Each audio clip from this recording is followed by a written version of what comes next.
That's what modern policing is, and it traces back, and we know that's what modern policing is, by the way, because we will lock you up for 10 years for $100 worth of food stamp fraud, but if you take $12.5 trillion on Wall Street, 20% of the net worth of this country, you will not do 1 day in jail. So we know that law enforcement has got nothing to do with enforcing the law. It's got nothing to do with good people and bad people, lawbreakers and the law abiding. It only has to do with controlling certain people.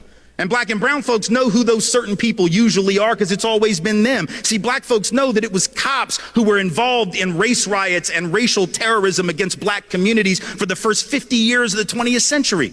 You didn't learn about that in class either, and that's not your fault. It wasn't taught, but in fact, every single year, just about from 1900 all the way to the 1930s, 1940s at least, there were race riots where white folks would just go into black communities, burn them to the ground, bomb them from the air like in Tulsa, Oklahoma, rip people out of their homes, beat them in the street, and police sat by, watched it happen, and participated. That doesn't mean that every cop in the modern era is like that, but it means that black folks can be excused for being not so clear on the decency of police in their communities because there's a history there. It was police who dragged black folks and white allies off of those sit-in stools at lunch counters in the South to enforce segregation. See, when your job is to enforce the law, and for most of American history, the law was against you as a people, then enforcing the law means you are the first line of oppression. People of color know that history and need to be excused when they don't just get over it because that continues.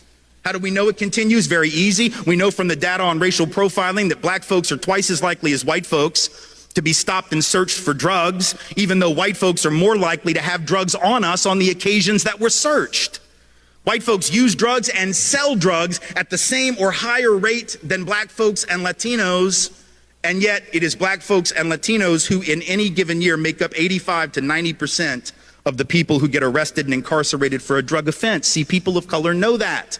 And if we don't understand when black folks rise up and say Black Lives Matter. Well, what do you mean? All lives matter. Yes, sweetheart, I know they do. Yes, they do. And that is a totally irrelevant and unnecessary point to make. You see, you don't have to say all lives matter. We take that for granted. What we've never accepted in this country is that black and brown life matter. You have to proclaim that which is ignored, you see. That's why we have Black History Month right now and not White History Month. We don't have to have the White History Month because we got May and June and July and August. And every other month where we learn about white folks, we don't have to call it that. See how slick that is? That's how white supremacy operates. You don't have to call it White History Month. You just call it history, literature, and